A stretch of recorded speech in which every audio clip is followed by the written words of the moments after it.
کے متعلق ان آیات کا مطالعہ کریں گے جو نور والے لوگ ہوتے ہیں، جو ہر دور میں وحی کا اتباع کرتے رہتے ہیں کہ ان کی زندگیاں، ان کی شخصیات، ان کی معاشرت، ان کی نفسیات، ان کا طرز عمل اور وہ زندگی کے مختلف معاملات میں ان کا کیا ایک طرز عمل اور معاشرت ہوتی ہے، چاہے وہ انفرادی حوالے سے ہو، چاہے وہ اخلاقی، نفسیاتی یا کسی بھی موضوع سے ہو۔ یہ دو مرحلے ہیں، پہلا مرحلہ ہے نا کا، دوسرا مرحلہ ہے ان اللہ کا۔ نا کو اچھی طرح سمجھنا ہے اور یہ دیکھنا ہے کہ ان میں سے جتنی یہ ہو سکتا ہے 10-12 نشستیں ہوں، ان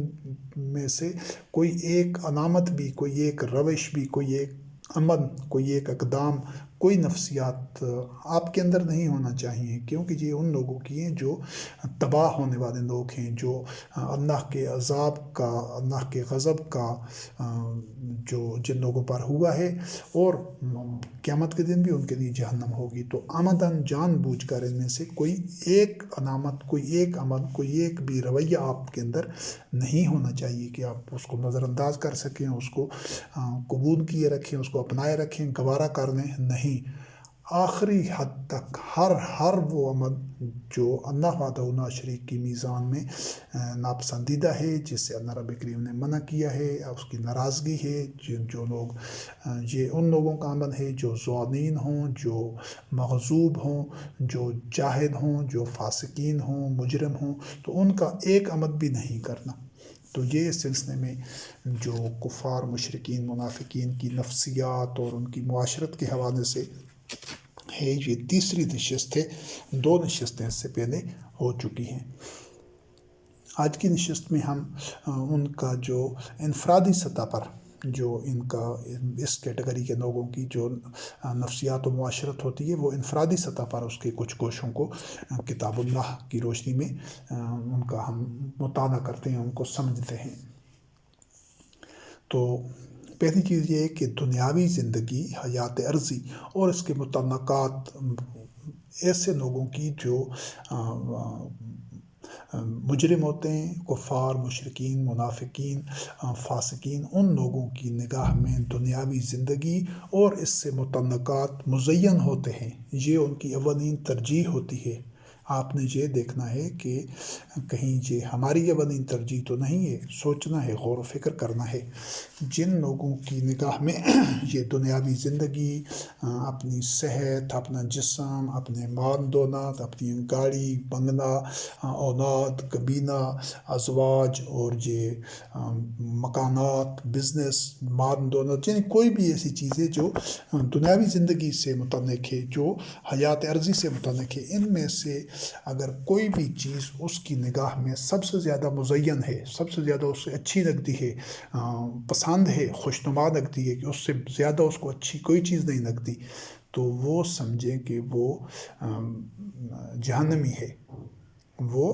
جہنمی ہے۔ اگر سب سے زیادہ محبوب اس کو ان میں سے، دنیاوی زندگی میں سے کوئی چیز ہے، چاہے اس کی اپنی زندگی اور اس کا اپنا وجود سب سے زیادہ اس کو اگر پسند ہے، سب سے زیادہ مزین ہے، اور اس کو یا اپنے سے خارجی زندگی میں جو اس سے متعلقات ہیں، مثلا اولاد ہو گئی، ازواج ہو گئے، یا خاندان ہو گیا، آبا و اجداد ہو گئے، مال دولت، یہ مکانات، بزنس، کاروبار، زمین، جائیداد، کوئی اور چیزیں جو اس کو اگر سب سے زیادہ ان میں سے کوئی بھی چیز پسند ہے، سب سے زیادہ محبوب ہے، ٹاپ پریورٹی پر، تو ایسا شخص بے شک نمازیں پڑھتا رہے، روزے رکھتا رہے اور عبادات کرتا رہے، اور حلال حرام کی پابندی اور اس طرح کی دیگر وہ بظاہر جو شرعی احکام ہوتے ہیں ان کی پاسداری کرتا رہے، لیکن وہ شخص جہنمی ہوگا۔ یہ چیز طے شدہ ہے۔ اب ہم اس کو دیکھتے ہیں۔ اللہ رب کریم نے فرمایا کہ جو لوگ آخرت پر ایمان نہیں لاتے تو ان کے اعمال ان کی نگاہ میں مزین ہوتے ہیں، اور وہ فہم یامہون، وہ بھٹکتے رہتے ہیں۔ اب جو لوگ اگر کسی کی نگاہ میں اس کا اپنا عمل سب سے مزین ہے، سب سے زیادہ پسندیدہ ہے، سب سے زیادہ محبوب ہے، سب سے زیادہ اس کو اپنا عمل اچھا لگتا ہے، تو یہ ان لوگوں کی نشانی ہے جن کا آخرت پر ایمان نہیں ہوتا۔ ان کی نگاہ میں ان کے کام مزین ہوتے ہیں، وہ ہو سکتا ہے بالکل برے ہوں، غلط ہوں، فساد پر مبنی ہوں، لیکن وہ ان کو اتنے پسندیدہ ہوتے ہیں، اتنے محبوب ہوتے ہیں، اتنے اچھے لگتے ہیں، وہ اتنے زیادہ خود پرستی میں ہوتے ہیں کہ وہ سمجھتے ہیں ہم تو جو کر رہے ہیں ٹھیک کر رہے ہیں۔ وہ اپنے اعمال کو اللہ وحدہ لا شریک کی وحی کی کسوٹی پر نہیں پرکھتے۔ یہ تقریباً معاشرے کی بھاری اکثریت، بڑی بھاری اکثریت اس بیماری کا، اس مرض کا شکار ہوتی ہے کہ وہ جو کچھ کر رہا ہے، کوئی بت پرستی کر رہا ہے، کوئی شرمگیزی کر رہا ہے، کوئی تکبر کر رہا ہے، کوئی جو کچھ بڑے سے بڑا جرم کر رہا ہے، بڑے سے بڑی اخلاقی پستی میں گرا ہوا ہے، لیکن اس کا وہ کام اس کو اچھا لگ رہا ہے، وہ اس کو چھوڑنا نہیں چاہتا، بلکہ اس کے لیے جواز تراشتا ہے، اس پر وہ اصرار کرتا ہے، تو سمجھ لیں کہ وہ آخرت پر اس کا ایمان نہیں، اگر اس کے اعمال اس کی نگاہ میں مزین ہیں۔ جو مومنین ہوتے ہیں وہ ہر بنائی میں، ہر خیر میں، ہر حسنات میں سے، ہر عمل میں، ہر صالح عمل میں وہ زیادہ زیادہ کوشش کرتے ہیں، تقوی میں، صدق میں، اخلاص میں، ایثار میں، لیکن کبھی ان کی نگاہ میں ان کے اعمال پسندیدہ مزین نہیں ہوتے، بلکہ وہ سمجھتے ہیں کہ اس میں کوئی ممکن ہو سکتا ہے کوئی کوتاہی رہ گئی ہو، کوئی اس میں اس سے کمی بیشی ہو گئی ہو، وہ حق ادا نہ کر سکا ہو، تو وہ اللہ وحدہ لا شریک کی خشیت میں رہتے ہیں، وہ کبھی بھی اس پر اتراتے نہیں ہیں، جو ان کو بہت زیادہ خود پسندی اور خود پرستی کا باعث نہیں بنتے۔ وہ صدقہ، وہ حسنات میں، نیکیوں میں، تقوی میں، بر میں، خیر میں آگے بڑھتے جاتے ہیں، آگے بڑھتے جاتے ہیں، لیکن کردار کی پختگی میں، صبر میں، استقامت میں، عزم میں،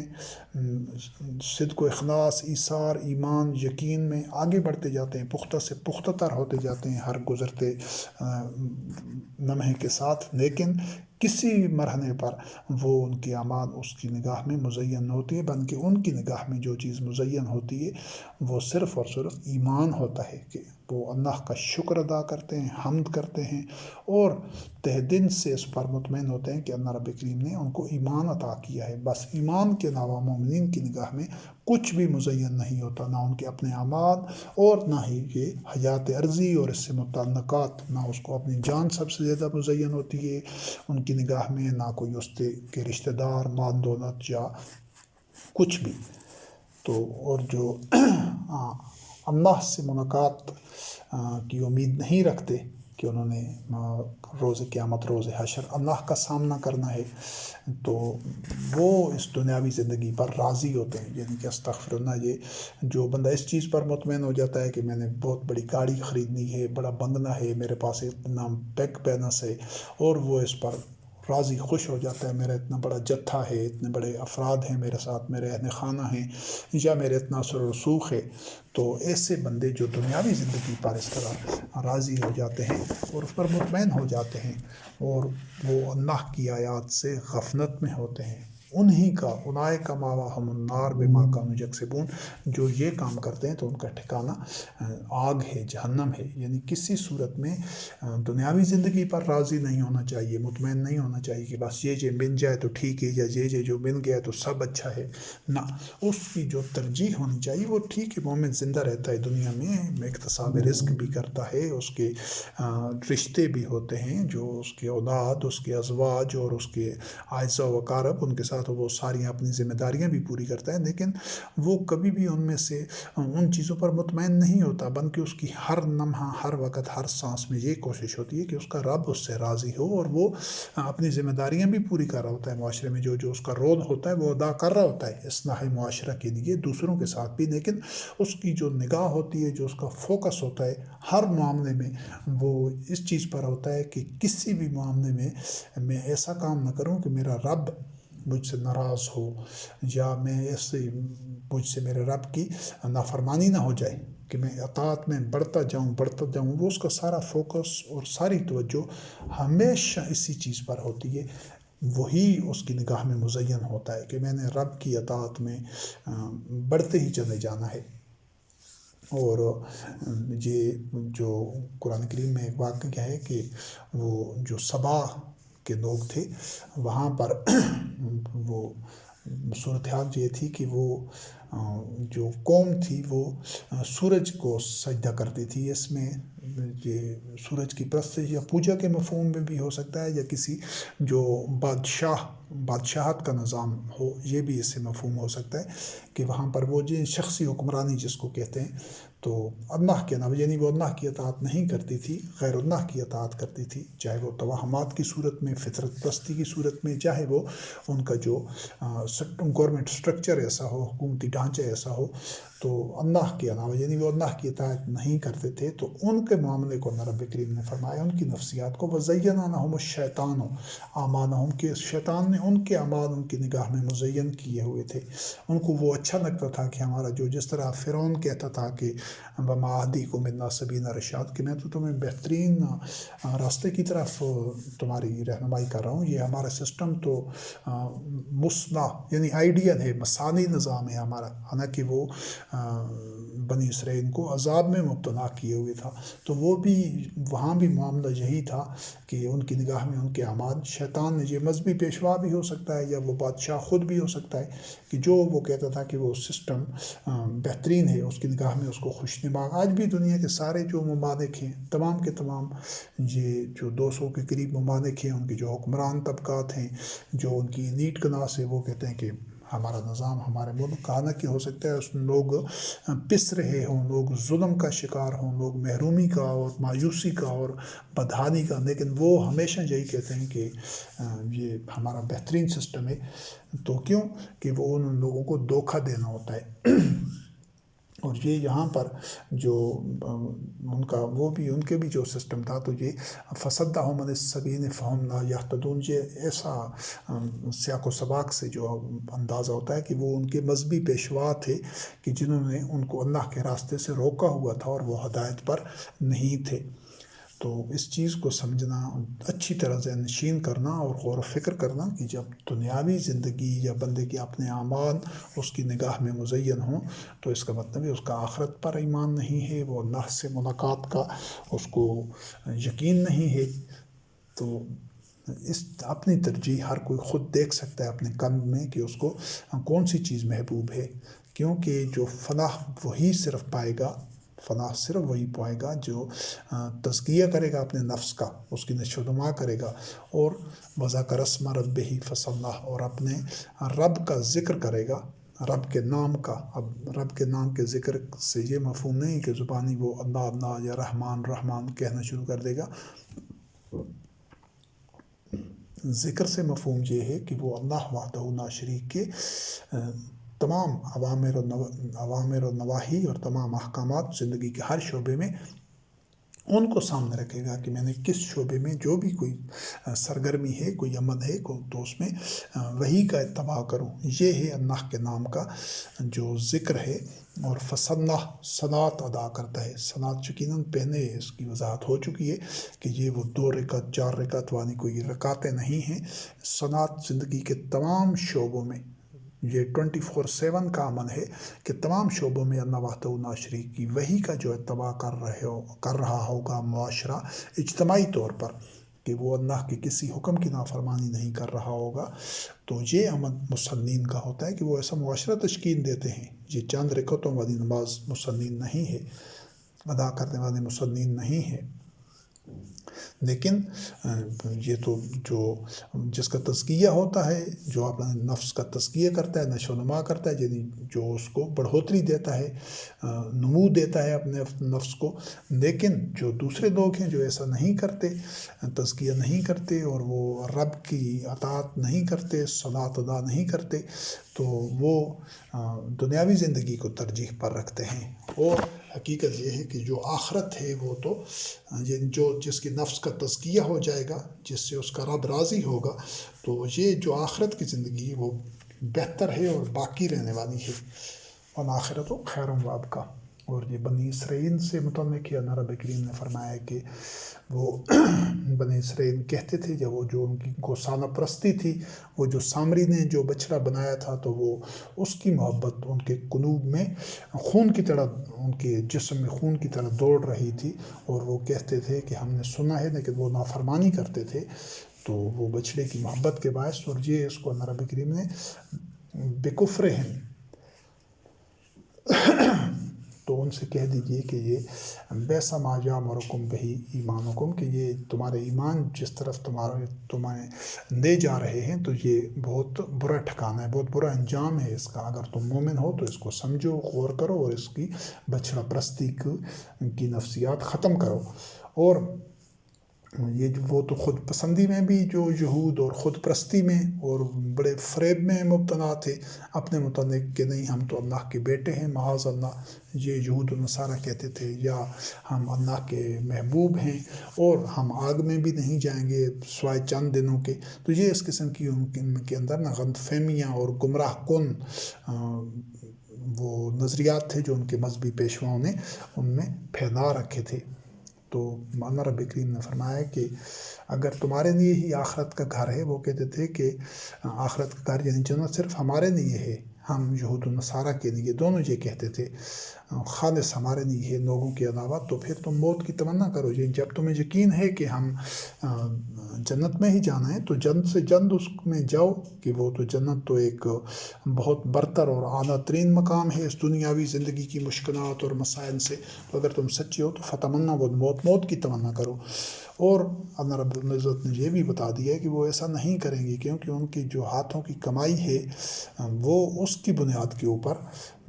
وہ یہ دعا نہیں کر سکتے کہ ہم جلدی ہم پر موت آ جائے کہ ہم جنت میں جائیں۔ اور اللہ رب کریم ظالمین کو خوب جانتا ہے، بلکہ حقیقت یہ ہے کہ وہ جو دنیاوی زندگی ہے اس کے سب سے زیادہ حریص ہیں، وہ چاہتے ہیں کہ ہم اسی دنیا میں زیادہ سے زیادہ زندگی گزاریں۔ حالانکہ حقیقت یہ ہے کہ اگر ان کو یقین ہوتا کہ واقعی ہم جنت میں ہم نے جانا ہے تو وہ تو جلد سے جلد دعا کرتے ہیں اللہ رب کریم سے کہ ہمیں جلد سے جلد جنت میں لے جا، کیونکہ دنیاوی زندگی میں طرح طرح کے مسائل ہیں، مشکلات ہیں، پریشانیاں ہیں، سختیاں ہیں، سب کچھ ہے۔ تو جنت کی زندگی میں تو ایسا کوئی بھی صورتحال نہیں ہوگی، بلکہ اللہ وحدہ لا شریک کی رحمتیں، اس کی نعمتیں، اس کا فضل ہر طرف پھیلا ہوا ہوگا، اور وہ اس کی نعمتیں سمیٹی ہی نہیں جائیں گی، کوئی مشکل نہیں ہوگی اس میں۔ لیکن یہ ایسا نہیں کرتے۔ وجہ اس کی کیا تھی کہ وہ بلکہ لوگوں سے زیادہ وہ دنیاوی زندگی کے حریص تھے۔ اور یہ مشرکین، یہ تو یہود تو نصارہ تھے، اور یہ مشرکین ہیں یہ بھی بڑے حریص تھے کہ زیادہ سے زیادہ زندگی ہو، یعنی وہ موت سے دراصل بھاگتے تھے، لیکن جھوٹ میں مبتلا تھے کہ ہمارے لیے جنت ہے یا ہم آگ میں نہیں جائیں گے سوائے چند دنوں کے۔ حقیقت میں ان کے قلب میں یہ اشکارا تھا کہ ان کی جو بدعمالیاں ہیں تو وہ جہنم میں ہی جائیں گے، لیکن وہ تضادات کا شکار تھے۔ اور یہ مشرکین کہ ان میں سے ہر ایک چاہتا تھا کہ ہماری زندگی 1000 سال تک ہو، لو جو عمر و انفا سنہ، کہ وہ یہ دنیا چھوڑنا ہی نہیں چاہتے۔ تو جن کی نگاہ میں یہ دنیاوی زندگی مزین ہے، وہ دنیا نہیں چھوڑنا چاہتے، زیادہ سے زیادہ ادھر رہنا چاہتے ہیں، ہر حال میں اپنی جان بچانا چاہتے ہیں۔ تو ایسے لوگ سب سے زیادہ جو ٹاپ پرائرٹی پر اپنی زندگی بچانے کو رکھتے ہیں، تو ایسے لوگ بھی جہنمی ہیں، چاہے وہ اس دور کے ہوں یا اس دور کے ہوں۔ اور یہ جو منافقین میں سے جو ایسے لوگ جو سرمایہ دار تھے، جن کے پاس پیسہ تھا، وسائل تھے، اسباب تھے، تو ان کو جب کہا جاتا تھا کہ جہاد پر آؤ یا اللہ کے راستے میں یہ مال خرچ کرو، لوگوں کی ضروریات پوری کرو، مال اپنا کھلا رکھو لوگوں کی ضروریات کے لیے، تو لیکن نہیں، وہ اس چیز پر راضی ہوتے تھے، خوش ہوتے تھے کہ وہ پیچھے رہنے والوں میں رہ جائیں، یعنی وہ جہاد میں شامل نہ ہوں۔ یعنی اپنی جان ان کو اتنی عزیز تھی، زندگی اتنی ان کو عزیز تھی کہ وہ پیچھے رہنے والوں میں رہنا چاہتے تھے۔ اور اللہ نے ان کے اعمال کی وجہ سے، سوچوں کی وجہ سے ان کے قلوب کے اوپر مہر لگا دی، اور وہ جانتے نہیں تھے، یعنی باوجود جاننے کے وہ انجان تھے، کیونکہ وہ دنیاوی زندگی سے بے پناہ محبت کرتے تھے، اس کو ٹاپ پرائرٹی پر رکھتے تھے۔ تو یہ کوئی چھوٹا جرم نہیں ہے۔ دنیاوی زندگی اگر کسی کی نگاہ میں سب سے زیادہ اولین ترجیح پر ہے، ٹاپ پرائرٹی پر ہے، سب سے زیادہ اسے محبوب ہے، تو اس کا یہی جو اپروچ ہے، یہی جو مائنڈ سیٹ ہے، یہی جو اس کی سوچ ہے، یہ اس کو جہنم میں لے جائے گی۔ کیوں کہ مومن کی جو ٹاپ پرائرٹی ہوتی ہے، جو چیز اس کو سب سے زیادہ پسند ہوتی ہے، وہ ہوتی ہے اللہ وحدہ لا شریک کی رضا، اور اللہ اور اس کے رسول علیہ السلام کے راستے میں جہاد، یعنی جو اقامت دین کے لیے، حق کو غالب کرنے کے لیے جدوجہد کرنا چاہے، اس کے لیے اس کو کوئی مصیبتیں اذیتیں برداشت کرنی پڑیں، چاہے اس کو جان دینی پڑے، تو وہ اللہ کی رضا کے لیے نوجہ نہ نمرضات نہ یہ ہر ہر حد تک جانا چاہتا ہے۔ تو یہ جو ایسے لوگ ہوتے ہیں یہ مومنین ہوتے ہیں، اور ان کی نگاہ میں دنیاوی زندگی اور اس کے متعلقات مزین نہیں ہوتے۔ اور یہی جو منافقین تھے، جب بھی جنگ وغیرہ کا کوئی موقع ہوتا جہاں جہاد قتال کے لیے دشمن کے مقابل میدان میں اترنا ضروری ہوتا یا اپنے دفاع کے لیے، تو وہاں پر یہ پیچھے رہنا چاہتے تھے، نبی کریم علیہ السلام سے بہانے بنا کر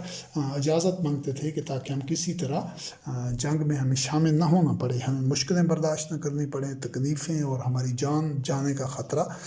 نہ ہو۔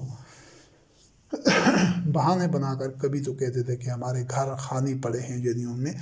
کوئی اس کی حفاظت کرنے والا نہیں ہے، دیکھ بھال کرنے والا نہیں، تو اللہ رب کریم نے فرمایا کہ ان کے گھر خالی اور بے حفاظت نہیں ہیں، بلکہ یہ فرار چاہتے ہیں، اور یہ لڑائی کے لیے اگر آئیں بھی صحیح تو بہت کم، بہت تھوڑا لڑنا چاہتے ہیں یا اپنے آپ کو محفوظ رکھنا چاہتے ہیں۔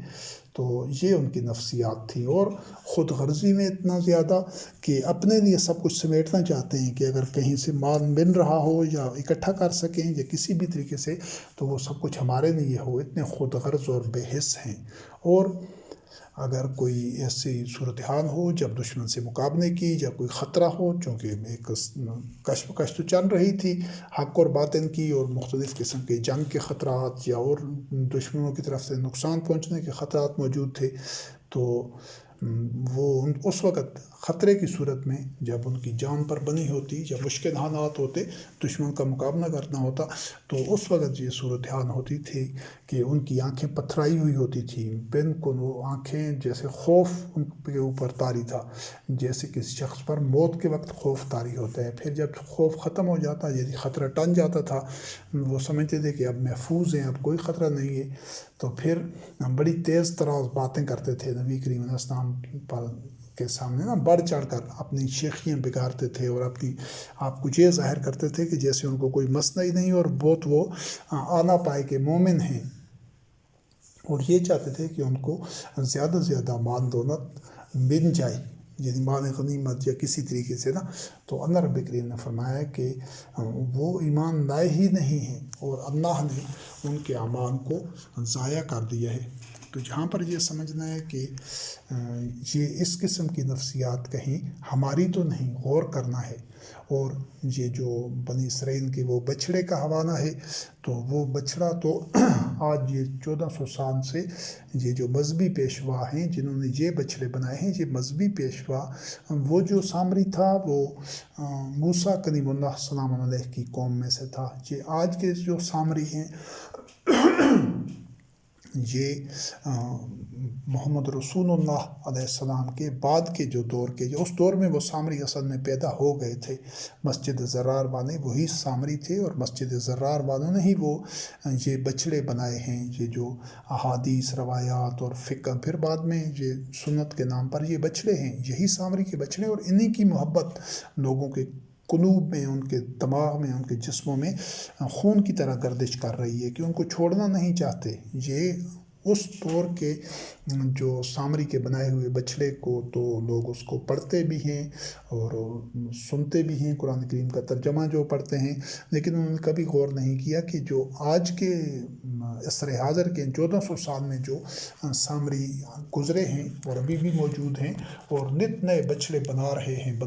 لوگ ان کی پوجا کر رہے ہیں۔ یہ ساری قبریں ہو گئیں، یہ جن کو مزارات کہتے ہیں، یہ تمام کی تمام قبریں یہ بچھڑے ہیں سامری کے، کوئی ان کو چھوڑنا نہیں چاہتا۔ یہ جو کتابیں ہیں مذہب کے نام پر لاکھوں کے حساب سے موجود ہیں، اور یہ جو اور شخصیات ہیں فلاں کابرین میں سے فلاں بزرگ، یہ سارے جو عہد نزول قرآن سے بعد کے جتنے بھی مذہبی جو کردار ہیں، شخصیتیں ہیں، قبریں ہیں، کتابیں ہیں، تو وہ سب کے سب، چاہے وہ شریعت کی کتابیں ہوں، چاہے فقہ کی ہوں، چاہے وہ تصوف کی ہوں، یہ عصر حاضر کے سامری کے بچھڑے ہیں۔ تو ان آیات کو پڑھ کے، سن کے، اپنے دور کے بچڑوں کو پہچاننا ہوتا ہے اللہ کی آیات کی روشنی میں۔ تو یہ جو اس دور کے منافقین تھے، وہ جو جان بچانا چاہتے تھے، بہانے کرتے تھے ہر طریقے سے، اور اس طرح کی خوش فہمیوں میں اور غلط فہمیوں میں تھے، تو ان کی یہ حالت ہوتی تھی جب خوف ہوتا تھا۔ اگر آج آپ میں بھی یہ علامات ہیں تو آپ یہ نہیں سوچنا کہ یہ تو آیات کا شان نزول یہ ہے تو یہ تو اس دور کے منافقین کے لیے نازل ہوئی تھی یا ان کے یہ رویے تھے۔ نہیں، یہ جو نفاق ہے یا ایمان ہے یا صدق ہے، اخلاص ہے، کذب ہے، خیر ہے، شر ہے، فساد ہے، یہ ساری مستقل اقدار ہیں۔ اس میں یہ معاملہ نہیں ہوتا کہ یہ اس زمانے کی بات ہے یہ اس زمانے کی بات ہے۔ اس میں یہ دیکھا جاتا ہے کہ کون ان رویوں کا حامل ہے۔ آج جو لوگ انہی رویوں کے حامل ہیں جن رویوں کے حامل منافقین تھے، تو وہ آج دور کے منافقین ہیں۔ تو اس تناظر سے، اس انداز سے، اس نقطہ نظر سے قرآن کریم کا مطالعہ کرنا ہوتا ہے۔ اور جب خطرات کم ہو جاتے تھے جنگ کے، تو پھر بڑے وہ ہوشیاری سے اور بڑی چرب زبانی سے، اور یہ چاہتے تھے کہ ان کو زیادہ سے زیادہ مفادات حاصل ہوں، زیادہ سے زیادہ مال دولت، مال غنیمت میں سے ان کو بن جائے۔ تو اللہ رب کریم نے فرمایا کہ انہوں نے ایمان لایا ہی نہیں ہے، اور اللہ نے ان کے اعمال کو حبط کر دیا ہے۔ فَحَبَطَ اللَّهُ أَعْمَالَهُمْ، یعنی اعمال ان کے ضائع ہو گئے۔ تو یہ منافقین، جس طرح پہلے ان کا تذکرہ ہو چکا ہے کہ ایسا نہیں کہ صلاۃ ادا نہیں کرتے تھے یا انفاق نہیں کرتے تھے یا اور کسی طرح کے گناہوں میں یا اسلام کی حدود کو توڑ رہے تھے، نہیں، وہ بظاہر اس کی پاسداری کر رہے تھے، بظاہر اس کی پاسداری کرتے تھے، لیکن صرف وہی کا، خالص وہی کا اتباع نہیں کرتے تھے، وہ تفرقہ پیدا کرتے تھے اور اختلافات پیدا کرتے تھے۔ آج آپ دیکھ لیں کہ یہ تمام جو فرقے ہیں یہ اسی کا نتیجہ ہے، کیونکہ قرآن کریم تو تفرقہ اور اختلافات کو ختم کرنے کے لیے آیا ہے۔ اس بنیادی نقطے کو سمجھنا ہے، ان دو مساجد کی فلسفی کو سمجھنا ہے، مسجد تقویٰ اور مسجد ضرار۔ جب تک ان کو سمجھا نہیں جائے گا، پھر یہ نعوذ باللہ من ذالک، پھر اس وقت تک قرآن کریم کو قصہ پاری نہ سمجھا جائے گا کہ یہ تو ان منافقین کی بات ہے۔ اس کو نہیں اس طرح دیکھنا، بلکہ یہ دیکھنا ہے کہ بات کیا ہو رہی ہے، اور وہ رویے، وہ ایٹیچیوڈ، وہ علامات، وہ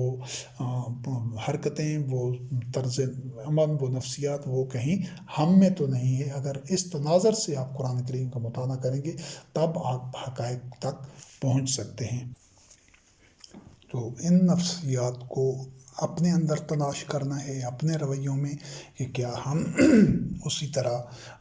کوئی قربانی دینے کا موقع آئے، جان کے ساتھ جہاد کرنے کا، یعنی زندگی قربان کرنے کا، مشکل برداشت کرنے کا کوئی تقاضا ہو حالات کا، یا مال خرچ کرنے کا ہو، تو ایسا تو نہیں ہے کہ ہم اس سے بھاگنے والے ہیں۔ وہ بھی تو بظاہر تو مسلمانوں کی صفوں میں شامل تھے، لیکن جب ایسا موقع آتا تھا تو وہ اجازت لیتے تھے ان میں سے، نبی کریم علیہ السلام سے بہانے بنا کر کہ ہم جہاد میں شامل نہیں ہو سکتے، ہمارے گھر اس طرح غیر محفوظ پڑے ہیں۔ حالانکہ وہ گھر غیر محفوظ نہیں ہوتے تھے، بلکہ وہ فرار اختیار کرنا چاہتے تھے۔ ان کے اندر خوف تھا، موت کا خوف، یا ہمیں کوئی مشکل برداشت نہ کرنی پڑے، ہمیں زخمی نہ ہو جائیں، مر نہ جائیں، جان قربان نہ کرنی پڑے، کیونکہ ان کے نگاہ میں دنیاوی زندگی اور مال و دولت یہ مزین تھا، اور اگر آتے بھی صحیح تو بہت کم ایسا ہوتا تھا کہ وہ جہاد میں، قتال میں شامل ہوتے۔ اور ان کی جو ایک اور منافقین کی جو نفسیات تھی، ان کا یہ گوشہ تھا اشہۃ علیکم، کہ وہ اپنے لیے زیادہ سے زیادہ اپنے آپ کو بچانا چاہتے تھے، مال رکھنا چاہتے تھے، مال خرچ نہیں کرنا چاہتے تھے،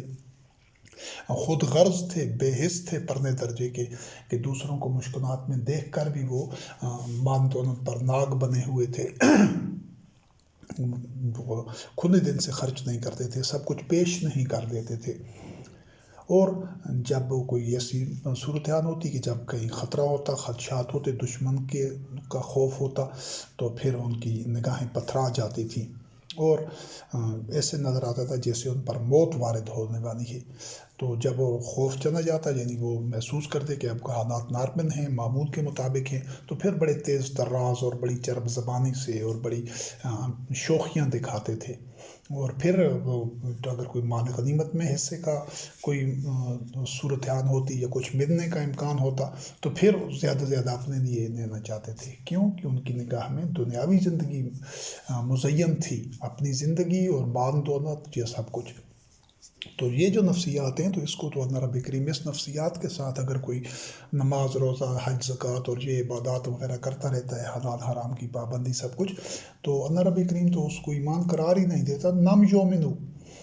وہ تو ایمان لائے ہی نہیں ہیں۔ تو کسی کے زبان سے اقرار کرنے کے یا بظاہر جو شعائر دین ہیں، یہ عبادات نماز وغیرہ، اس پر کاربند ہونے سے یہ جنت نہیں ملنی، یہ تو اللہ رب کریم تو اس کو ایمان تسلیم ہی نہیں کرتا، اور ان کے اعمال ضائع ہو جاتے تھے۔ اللہ وحدہ لا شریک فأحبط اللہ اعمالهم، ان کے اعمال ضائع کر دے گا، یعنی وہ کرتے رہیں یہ سب کچھ، لیکن اگر ان کے اندر دنیاوی زندگی کی محبت ہے، اشیہتاً علیکم ہیں، یعنی اپنے یہ شوہ نفس میں مبتلا ہیں اور موت سے ڈرتے ہیں، تو وہ مومن ہیں ہی نہیں۔ تو آج ہم نے اپنے اندر یہ چیزیں دیکھنی ہیں، اور وہ اس چیز پر خوش ہوتے تھے کہ ہم تو جب جنگ میں نہیں شامل ہوتے تھے تو خوش ہوتے تھے، مطمئن ہوتے تھے کہ ہماری بچت ہو گئی ہے، ہم اپنے آپ کو خطرات سے ہم نے بچا لیا ہے، کہ محمد رسول اللہ علیہ السلام اور دیگر جو مومنین حقہ تھے، جو مخلصین تھے، جو صدق کے دل سے ایمان اور اللہ وحدہ لا شریک کی وحی جن کے قلوب کے اندر ایک جمی ہوئی تھی، ایک پیوست ہو چکی تھی، اور جو ان کے قلوب میں اتری ہوئی تھی اللہ کی وحی، اور صدق و اخلاص اور ایثار کا پیکر تھے، تو وہ تو ان کو تو انتظار ہوتا تھا موت کا، اور دنیاوی زندگی کی ان کی نگاہ میں کبھی بھی اولین ترجیح نہیں ہوتی تھی، وہ تو سب کچھ ان کی نگاہ میں ایمان مزین تھا۔ تو یہ پیچھے رہ جانے والے خوش ہوتے تھے کہ ہم اور اللہ کے راستے میں خطرات سے بچ گئے ہیں، جہاد میں شامل ہونے کے مشکلات سے اور جان کے خطرات سے، اور یہ ان کو ناگوار ہوتا تھا کہ وہ اللہ کے راستے میں جان کے ساتھ یا مال کے ساتھ جہاد کریں، اور پھر وہ دوسروں سے بھی کہتے تھے وہ کہ تاکہ دوسرے اور لوگ بھی منافق ہو جائیں، کیونکہ یہ مومنین سے تو حسد کرتے تھے، ان کی صفوں میں شامل تھے، لیکن مومنین ان کو اچھے نہیں لگتے تھے، ان کا مذاق اڑاتے تھے اور ان کو اچھے نہیں لگتے تھے، اور کہتے تھے کہ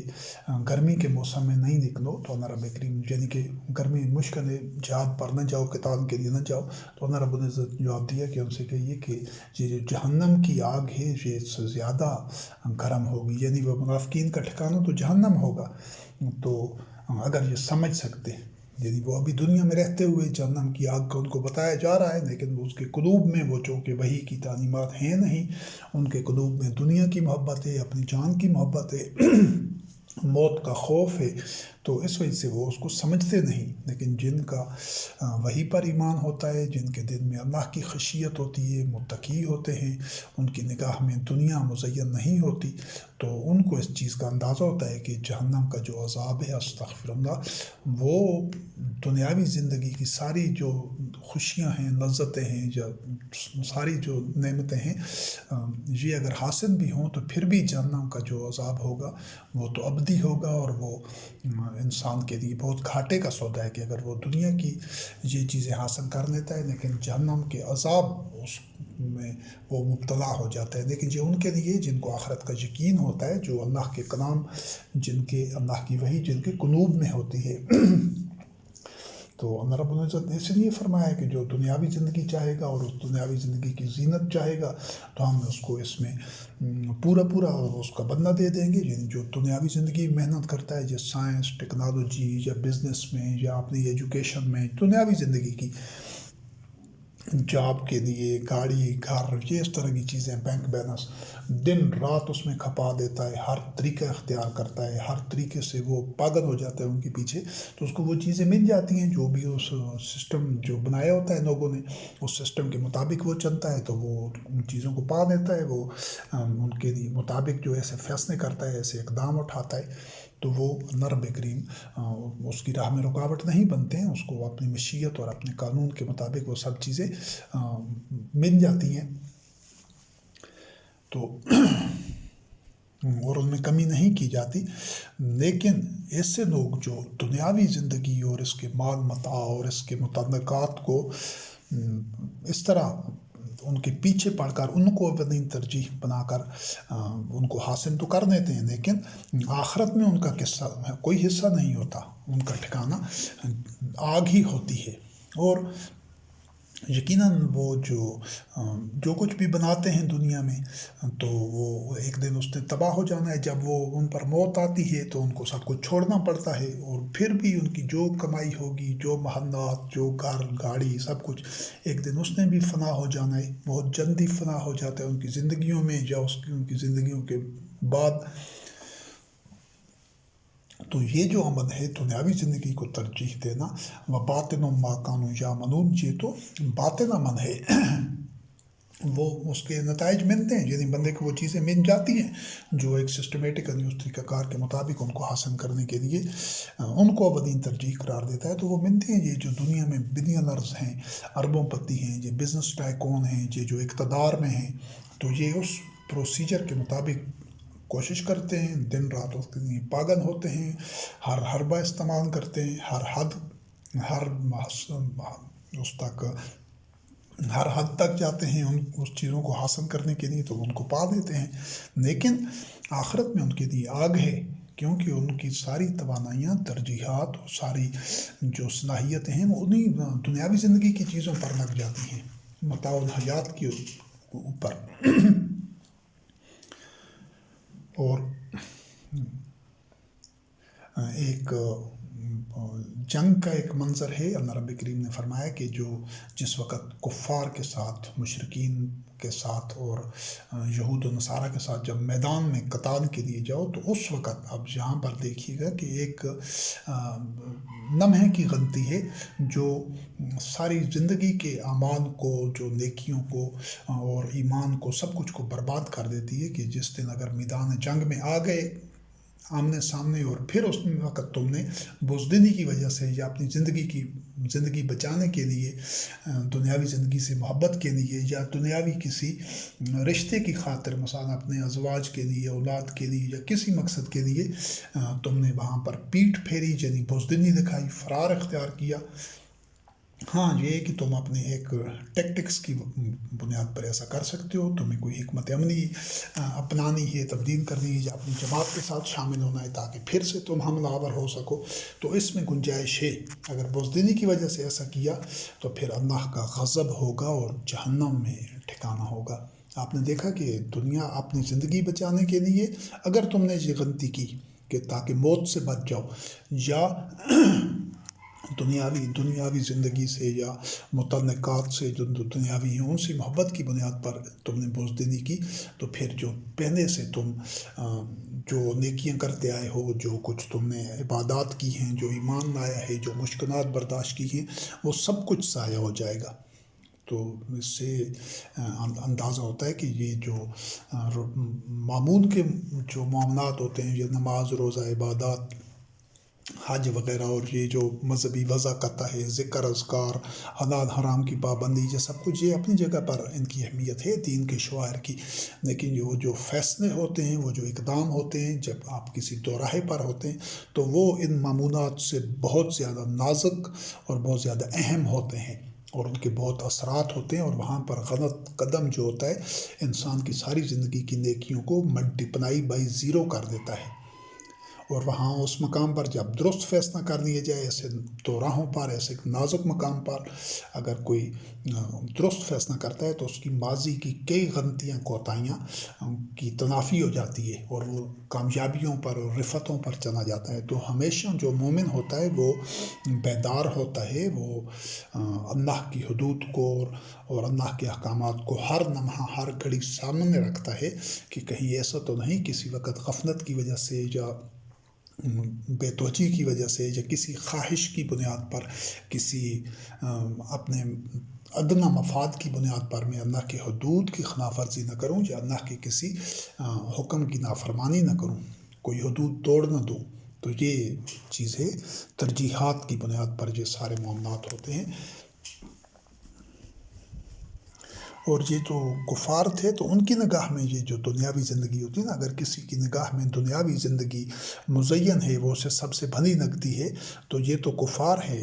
وہ لوگ تو کفار میں شامل ہیں۔ مومنین کے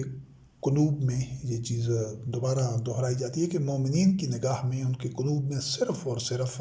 ایمان مزین ہوتا ہے اور کچھ بھی نہیں ہوتا، نہ ان کے اپنے اعمال، نہ ان کے عزیز و اقارب، نہ ان کے متعلقات، نہ کوئی دنیاوی زندگی کا مال متاع، گھر بار، جائیدادیں، کوئی چیز ان کی نگاہ میں مزین نہیں ہوتی۔ وہ ذمہ داری پوری کر رہے ہوتے ہیں، اپنے فرائض، اپنی ذمہ داریاں، اکتساب رزق وغیرہ سارا بھرپور طریقے سے کرتے ہیں، لیکن ان کی ترجیح وہ نہیں ہوتی، وہ ان کی نگاہ میں مزین نہیں ہوتے، وہ ان کی ایک ذمہ داری پوری کر رہے ہوتے ہیں، لیکن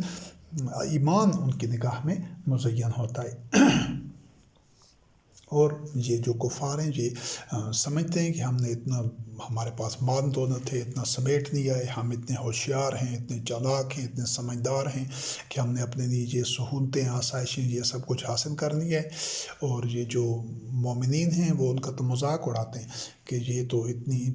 ترجیح ہی نہیں دیتے، یہ اتنی کوشش ہی نہیں کرتے، یہ ان کے پاس اتنا مال دولت جمع ہی نہیں ہے۔ تو یہ فرق ہوتا ہے کفار میں اور مومنین میں۔ اور یہ جو اللہ رب کریم نے فرمایا کہ اگر تمہارے باپ دادا یا تمہارے بیٹے یا تمہارے بھائی یا تمہاری بیویاں یا یہ تمہارے جو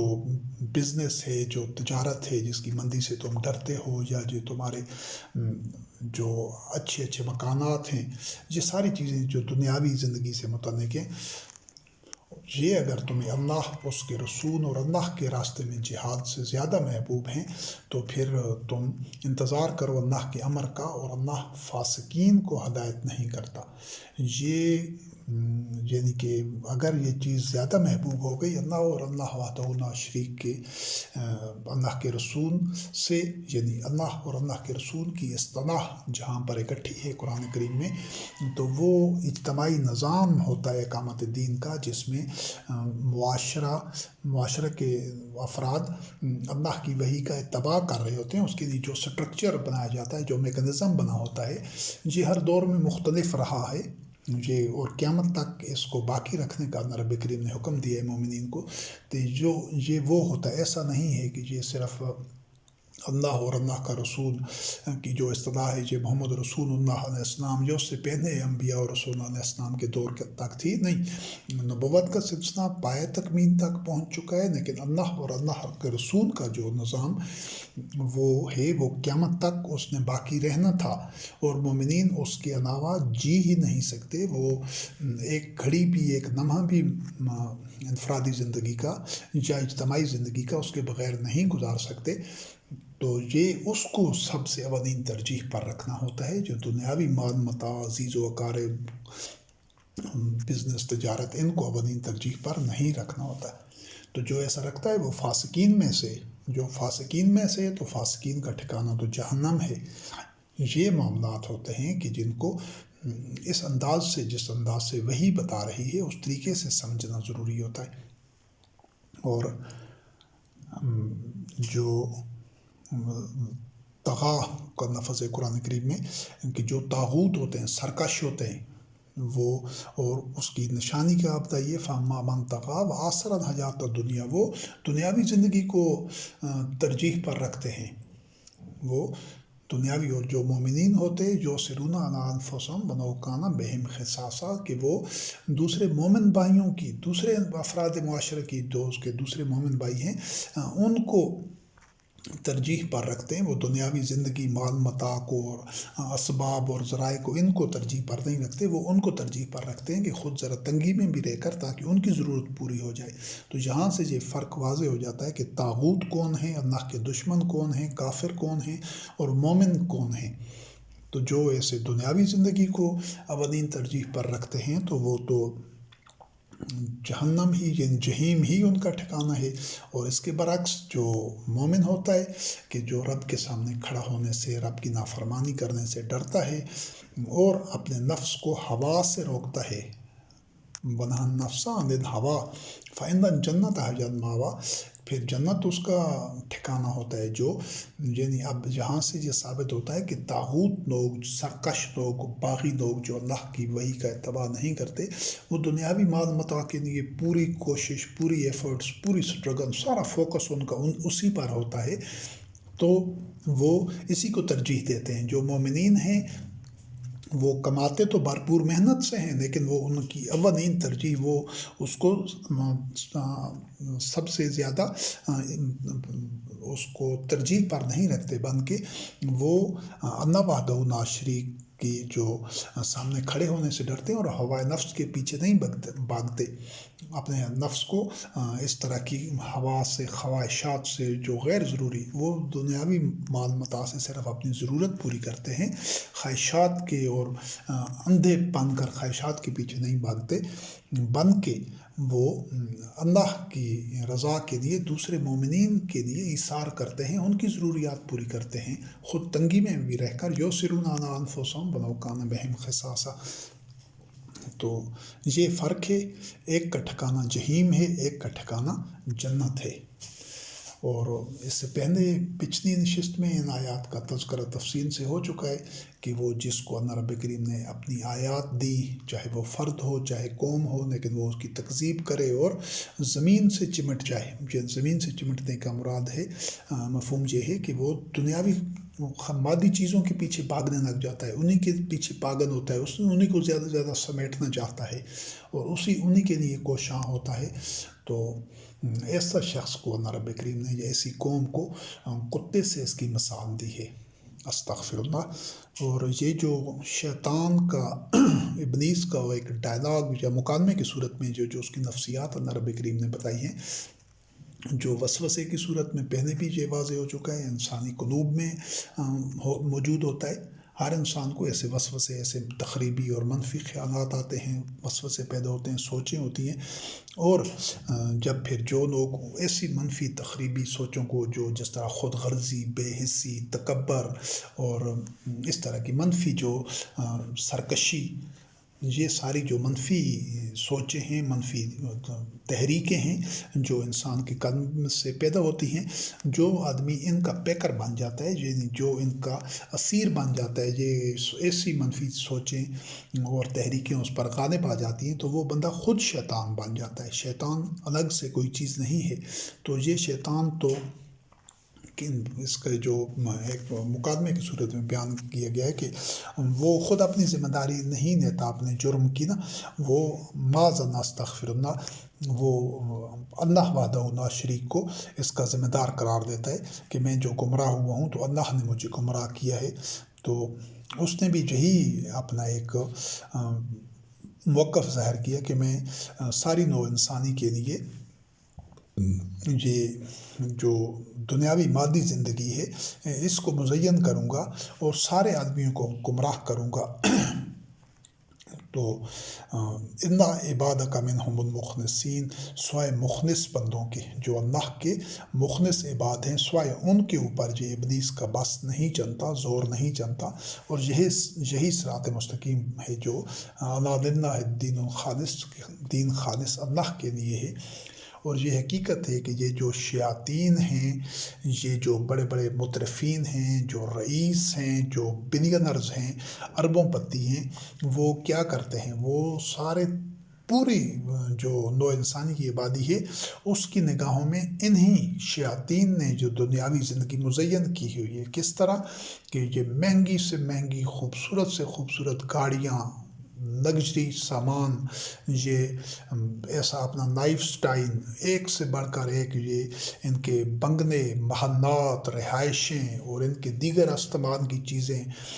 ہر چیز جو یہ اپنے لیے رکھتے ہیں، یہ ایک سے بڑھ کر ایک مہنگی اور اعلیٰ معیار کی اور قیمتی ہونے کے علاوہ وہ خوشنما ہوتی ہے لوگوں کی نگاہوں میں۔ یہ خود تو شیطان بن چکے ہوتے ہیں اپنی ہوائے نفس کے، لیکن جب وہ تفاخر سے اور جب وہ لوگوں کے سامنے اس طرح وہ آتے ہیں، ان کی زندگی لوگوں کے سامنے آتی ہے، تو لوگوں کی نگاہ میں بھی وہ سب کچھ پسندیدہ ٹھہرتا ہے۔ لوگ بھی خود عقل کا استعمال نہیں کرتے اور ان کے منہ سے راڑ ٹپک رہی ہوتی ہے کہ ہمیں بھی موقع ملے تو ہم بھی ہو سکے تو ان جیسا بن جائیں۔ تو یہ جو چیز ہے، یہ دنیاوی زندگی کو مزین کرنا ہے، یہی شیاطین ہیں۔ ایک تو مذہبی پیشوا شیاطین ہیں اور دوسرے یہ مترفین بھی، یہ جو دنیاوی زندگی کے حریث ہیں، جو سرپرست ہیں، ان کے اتنے اتنے بڑے بینک بیلنس اور ان کی یہ اپنے ذاتی طیارے رکھے ہوئے ہیں اور مہنگی سے مہنگی گاڑیاں اور کئی محلات اور وسیع و عریض رہائشیں اور دیگر جو ان کے خورد و نوش کا سامان، ان کے لباس اتنے اتنے قیمتی، تو یہ سارے جو عوام الناس ہیں ان کی نگاہ میں یہ چیزیں پھر مزین بنتی ہیں۔ ان کی اس جو اسراف و تبذیر کی وجہ سے اگر یہ اللہ کی اطاعت کے مطابق وحی کا اتباع کرتے ہوئے یہ زندگی گزاریں تو ان کو ایسا کرنے کی اسلام میں، دین میں اجازت ہی نہیں، گنجائش ہی نہیں ہے۔ ہاں ضرور ہے کہ اپنے جو اللہ رب کریم نے ان کو اکتساب رزق کی زیادہ صلاحیت دی ہے تو وہ کمائیں، بھرپور محنت سے کمائیں، لیکن اڑائیں نہیں، سادگی کے ساتھ، کفایت شعاری کے ساتھ وہ اپنے لیے مناسب متوسط قسم کی گاڑی بھی رکھیں، متوسط قسم کا مکان بھی ان کی ضرورت ہے، جس طرح دوسرے سب لوگوں کی ضرورت ہے، اور اعتدال کے ساتھ مناسب لباس، مناسب دیگر جو ضروریات جو زندگی کے تصرفات ہیں وہ سب، لیکن یہ اس طرح نہ کریں کہ دوسروں کو بھی پاگل بناتے ہیں۔ یہ اتنے ان کی لگژریس زندگی، اتنے یہ ان کی آسائشوں کا آرائشوں اور آسائشوں اور سہولتوں کا اتنا سامان، ایسی ایسی چیزیں کہ وہ لوگ دیکھ کر ان کی نگاہیں خیرہ ہو جاتی ہیں اور وہ انہی جیسا بننے کی کوشش کرتے ہیں۔ تو یہ ایک آگ ہے جو ان کے قلوب میں لگی ہوتی ہے، لیکن اس کی چنگاریاں اور اس کے شعلے دوسروں کو بھی بسم کر رہے ہوتے ہیں۔ جو احمق ہوتے تو خود محروم ہیں، لیکن محض ان جیسا بننے کی خواہش میں ان کی اولین ترجیح بھی دنیاوی زندگی بن جاتی ہے۔ تو یہ ایک ایسا وشیس سائیکل ہے کہ جس معاشرے میں ایک منحوس چکر ہے، جس معاشرے میں ایسے خبیث اور ایسے مترفین اور ایسے لوگ ہوتے ہیں جو لوگوں کی زندگیوں میں لوگوں کی نگاہوں میں دنیاوی زندگی کو مزین کر کے دکھاتے ہیں کہ وہ پھر پورا معاشرہ اسی آگ میں جل رہا ہوتا ہے، پورا معاشرہ اسی آگ میں جل رہا ہوتا ہے۔ شعلے تو ان کے دل میں ہوتے ہیں، لیکن وہ جو اس کا دھواں اور اس کی حرارت ہوتی ہے وہ ہر ایک کو، معاشرے میں اکثریت کو، الا عبادک منہم المخلصین، یہ صرف اللہ کے مخلص بندے ہیں جو ان سے متاثر نہیں ہوتے، ان سے اثر قبول نہیں کرتے، اور بلکہ ان کو یہ ٹھیک سمجھتے ہی نہیں ہیں، ان کو رد کرتے ہیں، ان سے برات اختیار کرتے ہیں، اور یہ انہیں شعوری طور پر وہ جانتے ہیں کہ یہ اللہ کے دشمن ہیں، یہ غاصب ہیں، اور یہ اللہ کی نافرمانی کر رہے ہیں، یہ جو اس طرح مال و دولت اور وسائل ارضی کو تباہ کر رہے ہیں، اڑا رہے ہیں، اپنی خواہشات کے لیے استعمال کر رہے ہیں، دوسروں کو محروم کرتے ہوئے۔ تو یہ فرق ہوتا ہے۔ آپ خود اپنا فیصلہ آپ خود کر سکتے ہیں یا اپنی اصلاح کر سکتے ہیں کہ آپ کو بھی اگر یہ جو بڑی بڑی گاڑیاں اور جہاز اور بہت بڑے بڑے گھر اور اس طرح کی چیزیں، آرائش و زیبائش کی اور یہ سہولتیں آپ کی نگاہوں کو بھی خیرہ کی ہوئے، تو آپ بھی اس آگ میں اگر زیادہ لپیٹ میں نہیں ہیں تو بہرحال اس کے شعلے آپ کے دامن تک پہنچ چکے ہیں، اگر بھڑک نہیں رہے تو۔ جو مومن ہیں ان کی نگاہ میں دنیاوی زندگی مزین نہیں ہوتی، بلکہ وہ سادگی کے ساتھ، اعتدال کے ساتھ اپنی ضرورتیں پوری کرتے ہیں، اور جتنا بھی رزق کما رہے ہوں پوری محنت سے کمائیں، بھرپور محنت سے، لیکن وہ اپنی ضرورتیں پوری کر کے بقایا دوسرے لوگوں کے لیے حاضر کر دیں، پیش کر دیں، ان پر خرچ کر دیں، اولی الامر کو پیش کر دیں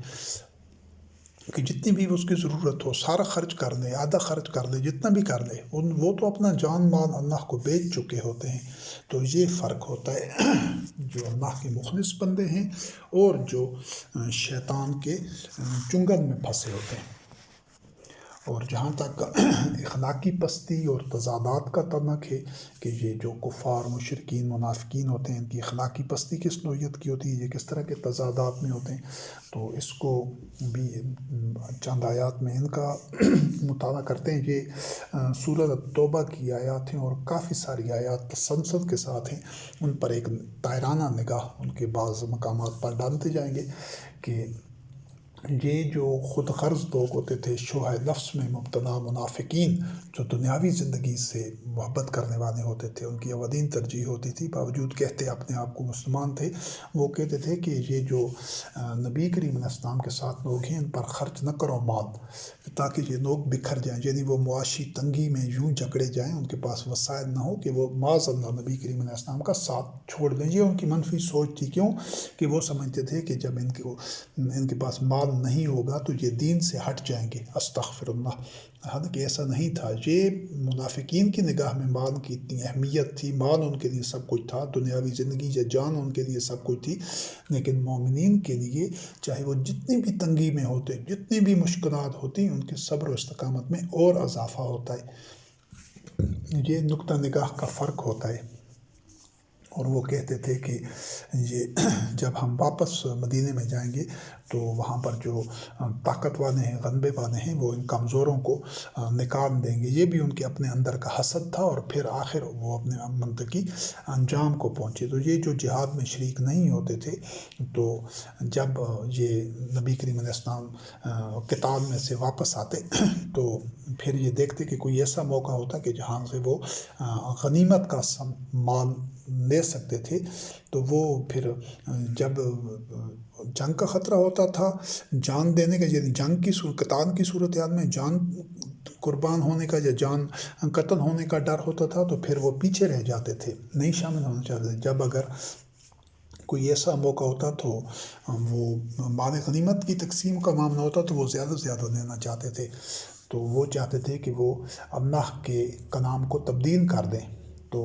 فرمایا گیا کہ نہیں، تم ہمارے ساتھ نہیں آ سکتے، ہمارا اتباع نہیں کر سکتے، اسی طرح جس طرح اللہ نے کہا ہے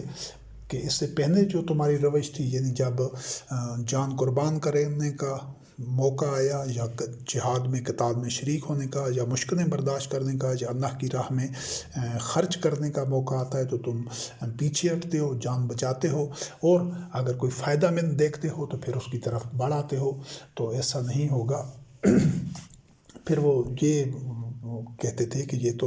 معاذ اللہ ہمارے ساتھ حسد کی وجہ سے ایسا کیا جا رہا ہے، حالانکہ حسد نہیں ہوتا تھا، وہ ان کا اپنا عمل ہوتا تھا، وہ منافقت ہوتی تھی، لیکن وہ اندھے تھے، ان کو وہ سمجھ نہیں آتی تھی۔ وہ سمجھتے تھے ہم بڑے چلاک ہیں، بڑے ہوشیار ہیں کہ ہم مومنین کو دھوکہ دے رہے ہیں، کامیاب ہو رہے ہیں، لیکن پھر اللہ رب کریم ان کی جو حقیقت اصلیت تھی وہ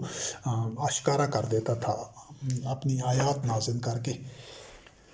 اور اسی وجہ سے اللہ رب کریم نے مومنین کو فرمایا، اب وہ جو سورۃ توبہ کی آیات ہے کہ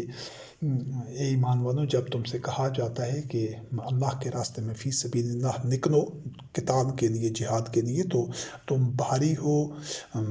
تو کیا تم پر یہ بوجھل ہو جاتے ہو، یعنی تم دنیاوی زندگی اور مفادات کو دیکھتے ہو، کیا تم دنیاوی زندگی پر راضی ہو گئے ہو آخرت کی نسبت؟ کیونکہ مومن کی نگاہ میں تو آخرت کی زندگی ہوتی ہے، وہ اس کی نگاہ میں ایمان اس طرح مزین ہوتا ہے کہ اس کو یقین ہوتا ہے کہ جو ہی مجھ پر موت آنی ہے تو میں نے جنت میں جانا ہے۔ تو یہی چیز مومنین کو یاد دہانی کرائی جا رہی ہے۔ منافقین تو تھے ہی، ان کے تو قلوب میں نفاق تھا، لیکن مومنین میں جو ذرا تھوڑی سی اس میں ایک آپ کہہ سکتے ہیں کہ سستی دیکھ کر، یا ان کی ذرا رغبت کم دیکھ کر، اللہ رب کریم نے ان کو یہ باور کرایا ہے، یہ سمجھایا ہے کہ تم نے ایسا نہیں کرنا۔ یہ منافقین کی روش ہے جو وہ اپنی جان بچانا چاہتے ہیں۔ تو کیا تم بھی ایسے ہو رہے ہو کہ تمہیں یہ نکلنا جہاد کے لیے، قتال کے لیے گراں گزر رہا ہے، اور تم دنیاوی زندگی جیسے متعلقات تمہارے پر راضی ہو؟ نہیں، مومنین تو آخرت پر راضی ہوتے ہیں، اور اگر تم نہیں نکلو گے تو اللہ تمہیں دردناک عذاب دے گا۔ کیونکہ مومنین نہیں نکلنا چاہتے تھے، منافقین نہیں نکلنا چاہتے تھے، کسی قیمت پر بہانے کرتے تھے، اگر نکلتے بھی تھے تو بہت کم، لیکن مومنین کو اس چیز کے لیے دوبارہ یاد دہانی کرائی جا رہی ہے اور تنبیہ کے ساتھ کرائی جا رہی ہے، اور اگر تم نے ایسا کیا تو تمہاری جگہ اللہ رب کریم اور قوم کو لے آئے گا اور تم اللہ کو کوئی نقصان نہیں پہنچا سکتے ہو۔ اور جو منافقین تھے تو ان کی تو روش ہی یہی تھی کہ اگر کوئی آسان سا سفر ہوتا تو پھر وہ، یا فائدہ ہوتا قریب کا تو پھر وہ شامل ہو جاتے، اور لیکن اگر کوئی ان کو مشقت والی صورتحال ہوتی یا جہاں پر ایک خطرات زیادہ ہوتے تو اس میں پھر وہ ان پر مشکل ہو جاتا، وہ منافقین نہ جانا چاہتے تھے اور پھر قسمیں اٹھاتے تھے اللہ کی کہ اگر ہماری استطاعت ہوتی تو ہم تمہارے ساتھ نکلتے قتال کے لیے، جہاد کے لیے۔ حقیقت یہ تھی کہ وہ جھوٹے ہوتے تھے اور اپنے نفسوں کو ہلاک کر رہے تھے، اور اللہ کو علم تھا کہ وہ لوگ جھوٹ بول رہے ہیں، یعنی ایسا نہیں ہے کہ ان کی استطاعت نہیں ہے، وہ استطاعت رکھتے تھے، جان بوجھ کر وہاں سے وہ جان بچا رہے ہوتے تھے، فرار چاہتے تھے تاکہ ہمیں نہ جانا پڑے، اور اگر ان کا ارادہ ہوتا قتال میں جانے کا، خروج کرنے کا، تو اس کی تیاری کرتے، اور یقیناً مومنین تو بھرپور تیاری میں ہوتے، وہ تو ہر وقت انتظار میں ہوتے تھے،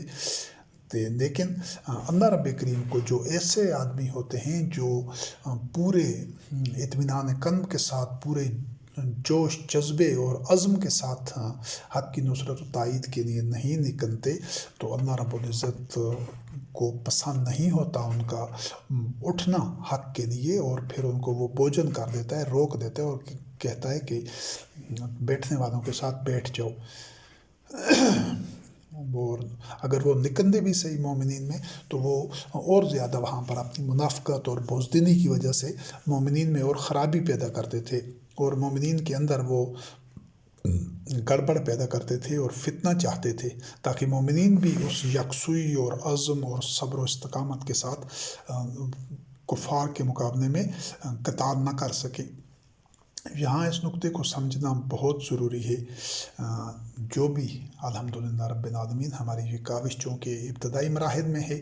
جب یہ تمام لوگوں کے سامنے، ساری نوع انسانی کے سامنے یہ اللہ کی آیات آئیں گی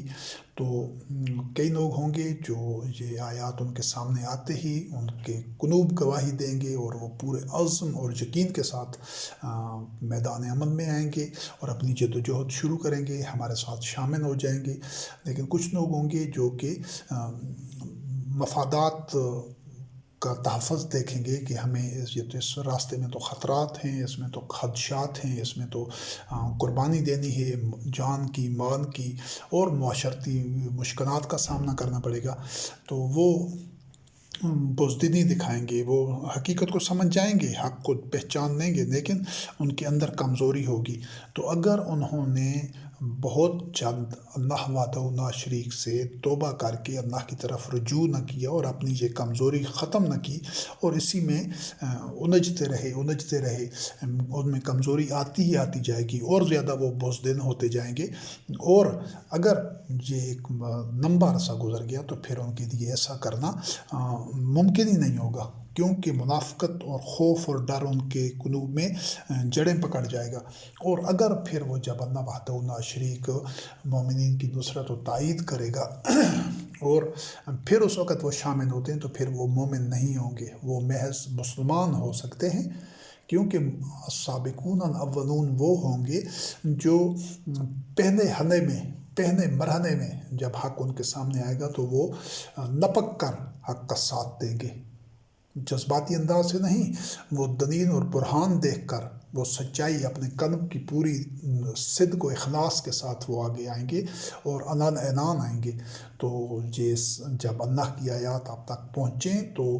ان کو سمجھیں، عقل، فکر، شعور اور بصیرت کو بروئے کار لاتے ہوئے یقین اور عزم کے ساتھ آئیں۔ اگر آپ تاخیر کرتے رہیں گے، بہانہ بازی کرتے رہیں گے، اپنے آپ کو دھوکہ دیتے رہیں گے تو آپ ہر آنے والے وقت کے ساتھ کمزوری اور بزدلی میں جکڑتے جائیں گے، پھر آپ کا جو ایمان کا اپنے آپ کو مومن ثابت کرنے کا موقع ہوگا وہ نکل جائے گا۔ تو یہ اس وقت جو لوگ آئیں گے جب حق کی روشنی نمودار ہوگی، بس تھوڑا سا افق پر روشنی پھیلی ہوگی، ابھی سورج طلوع نہیں ہوا ہوگا، یعنی معاشرے میں ہر طرف یہ لوگ ہدایت پر نہیں آئے ہوں گے، بلکہ ایک ٹرانزیشنل پیریڈ ہوگا، ایک عبوری دور ہوگا، جد و جہد ہو رہی ہوگی، لوگ مشکلات بھی برداشت کر رہے ہوں گے، اذیتیں برداشت کر رہے ہوں گے، لیکن ساتھ ساتھ اللہ کی نصرت بھی شامل حال ہوگی، لوگ بڑھ رہے ہوں گے اور لوگ شامل ہو رہے ہوں گے کہ اس دوران جتنا جلدی ہو سکے حق کا ساتھ دیں اور میدان امن میں آئیں اور اعلان کریں اور اپنی جد و جہد آپ جہاں پر ہیں وہیں سے شروع کر دیں۔ اگر ایسا نہ کیا اور پس و پیش سے کام لیا اور بزدلی دکھائی اور مفادات کو ترجیح دی تو پھر اللہ وحدہ لا شریک کو تمہارا اٹھنا پسند ہی نہیں ہوگا، کیونکہ اللہ رب العزت کو ایسے بزدل اور ایسے مفاد پرست اور ایسے خود غرض قسم کے بندوں کی ضرورت ہی نہیں ہے۔ پھر بعد میں جب اللہ رب العزت مومنین کو فتح دے گا تو پھر جو لوگ آئیں گے وہ صرف اور صرف آئیں گے مسلمان بن کر، مومن نہیں ہوں گے وہ، کیونکہ مومن جس کے قلب میں ایمان چلا گیا ہوتا ہے وہ مشکل وقت میں حق کا ساتھ دیتا ہے، آسان وقت میں تو ہر کوئی آ جاتا ہے۔ وہ تو چڑھتے سورج کے پجاری بھی ہوتے ہیں جو مفادات دیکھ کر پھر حق میں مومنین کے ساتھ شامل ہو جاتے، تو یہ موقع بڑا اہم ہوتا ہے اور یہ تھوڑا سا ٹائم ہوتا ہے، زیادہ وقت اس کے لیے ہوتا بھی نہیں ہے۔ تو پھر اللہ رب کریم نے اسی لیے ان منافقین کا جس طرح نکلنا جہاد کے لیے اور اللہ کی نصرت کے لیے اللہ کو پسند نہیں آیا، اور ان کی ایسا جو اخلاقی پستی اور ان کی ذات اور کردار کے تضادات تھے کہ جب محمد رسول اللہ علیہ السلام اور مومنین کو کوئی خیر پہنچتا تھا، کوئی بھلائی، کوئی فتح حاصل ہوتی تھی، مال غنیمت ملتا تھا، تو ان کو یہ ناگوار گزرتا تھا، اور اندر سے ان کے چونکہ مرض تھا، اندر سے ان کی منافقت تھی، اور اگر کوئی مومنین کو مصیبت پہنچتی تھی تو یہ کہتے تھے دیکھیں ہم نے تو اپنا معاملہ پہلے ہی سیدھا کر دیا تھا، یعنی ہم نے قتال میں شرکت نہیں کی، جہاد میں، یا ہم نے اتنا زیادہ اپنے آپ کو خطرے میں نہیں ڈالا، اور پھر خوش ہوتے تھے اس چیز سے کہ ہم نے اپنے آپ کو بچا لیا ہے۔ تو اللہ رب کریم نے فرمایا کہ تم خرچ کرو توان و کرہن، جس طرح بھی یہ قبول نہیں ہوگا، کیونکہ ان کے قلوب میں منافقت تھی، تم فاسقین ہو، اور ان کا یہ قبول اسی وجہ سے اللہ رب کریم نے ان کے جو خرچ کرنا ہے، جو مال دولت وہ دکھاوے کے لیے دیتے بھی تھے کراہت کے ساتھ، تو وہ اللہ رب کریم نے اس لیے منع کر دیا کہ ان کو قبول نہیں کرنا، کہ وہ اللہ اور رسول سے الا انہم کافروا باللہ و برسولہ، اور وہ کفر اختیار کر چکے تھے۔ یہ بظاہر دیکھ لیں، کفر کو سمجھیں کہ کفر ایسا نہیں کہ جب کفر کی بات ہو رہی ہوتی ہے تو جس طرح پہلے اس کو واضح کیا گیا کہ یہ ان کافرین کو ذہن میں نہیں ہے، کفر ایک رویہ ہے کہ بظاہر وہ زبان سے کہہ رہے تھے کہ ہم مسلمان ہیں، وہ نماز پڑھ رہے تھے، خرچ کر رہے تھے، قتال میں بھی ٹوٹے دن کے ساتھ جہاد میں بھی شامل ہو رہے تھے، لیکن اللہ رب کریم نے ان کے اس روش کو کفر قرار دیا ہے۔ تو کفر ایک روش ہے جس سے بچنا ہے۔ منافقت اور کفر ایک ہی جو حقیقت ہے، اس کے ایک سکے کے دو رخ ہیں، تو یہ اللہ سے اور اس کے رسول سے کفر اختیار کرنا، اور صلات میں آتے تھے تو بڑے ٹوٹے دن سے، وہ اطاعت کے جذبے سے نہیں آتے تھے بلکہ دکھاوے کے نہیں آتے تھے، اور خرچ کرنا ہوتا تھا تو بڑے ناگواری سے، اور اللہ رب کریم نے فرمایا کہ تمہیں ان کے جو مال ہیں، اولاد ہیں، یعنی تھے تو مالدار، مال تو خرچ نہیں کرتے تھے، اگر اللہ کے راستے میں خرچ کرتے تو پھر وہ مالدار تو نہ ہوتے، ان کے پاس مال دولت بھی تھا، بڑے کم خرچ کرنا چاہتے تھے، بچانا چاہتے تھے، تو لیکن کہتے تھے کہ ہم مومن ہیں، مسلمان ہیں۔ تو اللہ رب کریم نے فرمایا کہ ان کا جو جتھا ہے، یا وہ ان کے جو گروہ ہے، جو ان کے مال ہیں، ان سے یہ تمہیں کسی اچھے نہ لگے، یا مومنین سے کہا گیا ہے کہ یہ تمہیں خوشگوار بھلے معلوم نہ ہوں، اللہ چاہتا ہے کہ ان کو اسی کے ساتھ عذاب دے دنیاوی زندگی میں، اور اس حالت میں ان کی جان نکلے، یعنی وہ اللہ رب کریم پھر جب ایک آدمی مسلسل منافقت اور خود غرضی اور شوہ نفس میں اور دھوکے میں اور خود کو فریب میں رکھتا ہے، جان بچاتا ہے، دنیاوی زندگی کو ترجیح پر رکھتا ہے، تو پھر اللہ رب کریم اس کو دین دے دیتا ہے کہ تاکہ وہ ایمان کی طرف آئے ہی نہیں، وہ اس حالت میں اس کی جان نکلے کہ وہ کفر کی حالت میں ہوں۔ اب یہاں دوبارہ کفر کا تذکرہ ہے کہ بظاہر وہ مسلمان تھے، سب کچھ کر رہے تھے، اسلام کی کسی چیز کا ایسے انکار بھی نہیں کیا تھا، کسی عبادت کا یا کسی ایسے اسلام کے حکم کا، لیکن تھے کافر، اور پھر قسمیں بھی اٹھاتے تھے کہ وہ مومنین میں سے ہیں۔ تو اللہ رب کریم نے فرمایا کہ وہ تم میں سے نہیں ہیں، بلکہ وہ ایک اور قوم ہے، یعنی وہ منافق ہیں۔ یہی آج جو سارا مذہب چل رہا ہے 1400 سال سے، یہ اسی اور قوم کا بنایا ہوا ہے کہ یہ قدم میں اور ہوتا ہے لیکن عمل اور ہوتا ہے۔ ان کی جو حقیقت ہے وہ یہی ہے، اور ان کے جو منافقین کو جو نتائج ملتے تھے وہ دنیاوی زندگی کی جو محبت ہے، جان بچانے کی بزدلی اور ذلت ہر طرح کی ان کو دیکھنی پڑی۔ تو یہی ذلت آج صدیوں سے اس مذہب کے ماننے والوں کو اس وجہ سے مل رہی ہے کہ یہ انہی کا یہ جو جس کو رب کریم نے قوم و یفرقون قرار دیا ہے، وہ مومنین نہیں تھے۔ اگر وہ مومنین ہوتے تو اس کے جو مومنین والے جو دین تھا، جس پر انبیاء اور رسول علیہ السلام یعنی صرف وہی کا اتباع کرنے والے ہوتے، تو پھر تو اللہ وحدہ لا شریک کی نصرت، اس کی تائید، اس کی نعمتیں، اس کا فضل، اس کی برکات، خیر، رحمت، ہر چیز ان کے شامل حال ہوتی۔ پھر اس حال میں نہ ہوتے یہ جو 1.5 پونے 2 ارب مسلمان قوم ہے صدیوں سے۔ اور پھر اتنے وہ منافقین اندر سے غلیظ تھے کہ وہ خود اور تو اور اتنے حریص تھے اور اتنے لالچی اور اتنے بے ایمان تھے کہ وہ محمد رسول اللہ علیہ السلام پر بھی الزام لگا دیتے یہ صدقات کی تقسیم کے متعلق کہ یہ صدقات جو ہیں یہ صحیح انداز سے عدل و قسط کے ساتھ تقسیم نہیں کرتا۔ ان کو اگر صدقات ملتے تو پھر وہ خوش ہو جاتے کہ ہمیں اس میں سے کچھ حصہ مل گیا ہے، اور اگر ان کو نہ ملتا تو پھر وہ ان کو ناراضگی ہوتی۔ اور وہ ان میں ایسے بھی تھے کہ جو نبی کریم علیہ السلام کو کہتے تھے کہ یہ تو اذن ہے، یعنی یہ بس سب کی باتیں سنتا ہے اور اعتماد کرتا ہے۔ یہ اس طرح کے یعنی وہ نبی کریم علیہ السلام رحمۃ للعالمین خاتم النبیین پر بھی الزام لگانے سے، تنقید کرنے سے، اعتراض کرنے سے نہیں چوکتے تھے۔ تو یہ ان کی قلبی کیفیت تھی۔ اور پھر دھوکہ دینے کے لیے یہ بھی چاہتے تھے کہ اللہ کی قسمیں اٹھاتے تھے کہ بھائی وہ مومنین کو راضی کر دیں، کہ مومنین ان کو مومن ہی سمجھے اور ان سے خوش ہو جائیں۔ تو اللہ رب کریم نے جواب دیا کہ اللہ اور رسول اس چیز کے زیادہ حقدار ہیں کہ ان کو راضی کرو۔ اگر تم مومنین ہو، واقعی تم مومن ہو، تو تمہیں لوگوں کی رائے کی پرواہ ہی نہیں کرنی چاہیے۔ تم اپنے قلب سے جو صدق و اخلاص کے ساتھ وحی کی اطاعت کرو، محمد رسول اللہ علیہ السلام کا اتباع کرو، اور تمہیں کسی کو راضی کرنے کی ضرورت نہیں ہے۔ خود بخود اللہ تم سے راضی ہوگا، لیکن تب ہوگا جب تمہارے قلوب میں صدق اور اخلاص ہوگا۔ تم دنیاوی زندگی تمہاری نگاہ میں مزین نہ ہوگی۔ وہ یہ چاہتے تھے کہ ہم دنیاوی زندگی سے ہم دنیا پرست بھی ہوں، زر پرست بھی ہوں، جان بھی قربان نہ کرنی پڑے، مشکلیں بھی نہ دیکھنی پڑیں، اور اللہ کا رسول اور مومنین ہم سے راضی بھی ہو جائیں۔ یہ جمع ضدین ہے، یہ دو چیزیں یک وقت نہیں ہو سکتی۔ یا تو سب کچھ قربان کرنا ہوتا ہے، حاضر کرنا ہوتا ہے اگر رب کی رضا چاہیے، اور اگر سب کچھ سے چمٹنا ہے، اس کو چھوڑنا نہیں ہے، اس پر پنجے مار کے رکھنے، تو پھر رب راضی نہیں ہو سکتا۔ یہ دو علیحدہ چیزیں ہیں جن میں سے صرف جس طرح کسی وقت کسی سکہ اگر ہوا میں اچھالیں تو اس کا ایک حصہ سامنے ہوگا، دوسرا زمین کی طرف ہوگا۔ ایسا نہیں ہو سکتا کہ دونوں رخ اس کے یک وقت اوپر ہوں۔ بالکل اسی طرح یہ دونوں چیزیں اکٹھی نہیں ہو سکتی۔ جب اللہ کی رضا کے لیے، آخرت پر ایمان کے لیے اخلاص کے ساتھ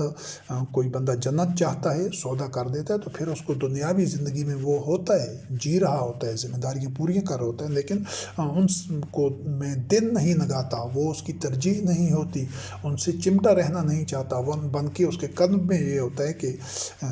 جتنا جلدی مجھ پر موت آئے تو وہ زندگی قربان کرنے کے لیے تیار ہوتا ہے، جان مال سب کچھ دینے کے لیے تیار ہوتا ہے، اور دے دیتا ہے جب بھی جس وقت بھی ضرورت ہوتی ہے۔ کیوں کہ وہ ایک چیز کو قلب میں رکھتا ہے، اللہ کی رضا کو اور جنت کو۔ اور یہ جو منافقین تھے، منافقات تھیں، جو وہ آپس میں تو ایک دوسرے کے ولی تھے اور لوگوں کو اسی چیز کا یامرون بالمنکر ینہون عن المعروف یعنی کہ جو اللہ کی وحی ہوتی تھی اس کے تحت جو حکمت عملی جو معروف ہوتا تھا، جو طریقہ طے ہوتا تھا، وہ اس سے تو خود بھی رکتے تھے، دوسروں کو بھی روکتے تھے، اور اسی یعنی دنیاوی زندگی سے محبت اور یہ اس چیز کا آپس میں کہتے تھے کہ اس طرح کرو، یعنی خود بھی وہ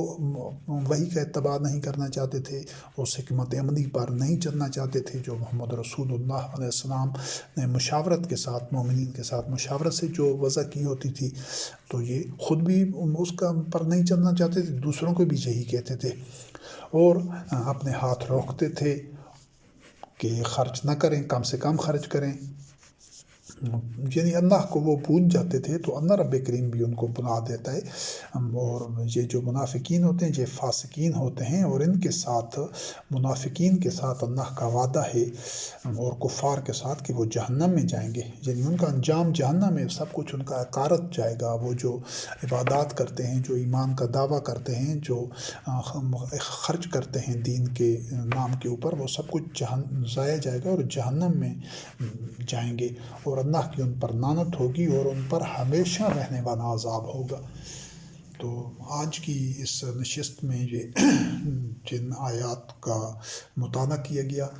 تو ان میں سورۃ النمل آیت نمبر 4، سورۃ یونس آیت نمبر 7 سے 8، سورۃ النمل آیت نمبر 24، سورۃ الاعلیٰ آیت نمبر 14 سے 17، سورۃ البقرہ آیت نمبر 93 سے 96، سورۃ التوبہ آیت نمبر 93، سورۃ الاحزاب آیت نمبر 13 سے 19، سورۃ التوبہ آیت نمبر 81، سورۃ ہود آیت نمبر 15-16، سورۃ الانفال آیت نمبر 16، سورۃ البقرہ آیت نمبر 212، سورۃ التوبہ آیت نمبر 24، سورۃ النازعات آیت نمبر 37 سے 41، سورۃ الاعراف آیت نمبر 175 176، سورۃ الحجر آیت نمبر 39 40، سورۃ المنافقون آیت نمبر 7-8، سورۃ الفتح آیت نمبر 15 اور سورۃ التوبہ آیات 38 سے لے کر 68 تک۔ تو یہ آیات تھیں جن کا آج مطالعہ کیا گیا، جن کا مفہوم آپ کے سامنے بیان کیا گیا۔ تو اب بھی اس سلسلے کی جو اگلی نشست ہے تو یہی عنوان چلتا رہے گا انشاءاللہ العزیز۔ والسلام علی من اتبع الہدی۔